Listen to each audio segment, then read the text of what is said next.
কক্সবাজারের মহেশখালীর দিনেশপুরের পাহাড়ি বনাঞ্চলে কেটে ফেলা হয়েছে কয়েক হাজার গাছ। স্থানীয়দের অভিযোগ, নিলামের অজুহাতে স্থানীয় একটি চক্র বন বিভাগের সদস্যদের সহযোগিতায় এই গাছ কেটেছে। ঘূর্ণিঝড় হামুনে ক্ষতিগ্রস্ত হওয়া ৯০০টি গাছ কয়েক মাস আগে উপকূলীয় বন বিভাগ নিলামে বিক্রি করে দেয়।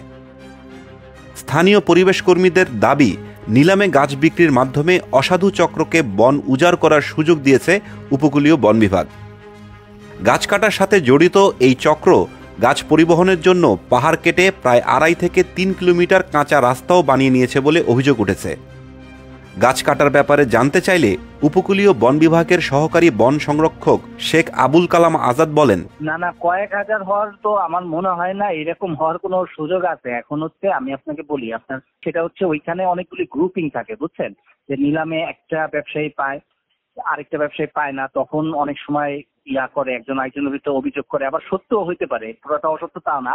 আমি আজকে লোক পাঠাইছি, আমি জানাবো যে আসলে যদি ঘটনা ঘটে সেটা ব্যবস্থা অবশ্যই নেওয়া হবে। এত গাছ কাটার কোনো সুযোগই নাই, যেভাবে আপনার বলা হয়েছে হাজার হাজার গাছ, ওই এলাকায় হাজার হাজার গাছই নাই। ওটা এত মানে বাফার জন্য আপনাকে বললাম না, ওটা কিন্তু করজন না। ওইখানে হচ্ছে অনেকটা আপনি গেলে মনে হবে যে আপনার মানে এটা বন না, ঠিক আছে।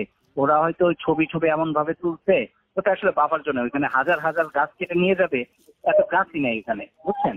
তারপরও আমি আপনাকে জানাবো যে কয়টা গাছ যদি বাড়তি কাটা হয় সেটার বিরুদ্ধে কি ব্যবস্থা নেওয়া হয়, সবই আপনাকে জানাবো। আমি এখনো আপনাকে মানে বলতে পারছি না যে গাছ কেটে নিয়ে গেছে বা কাটে নাই, এটা আমি ওদের পাঠাইছি।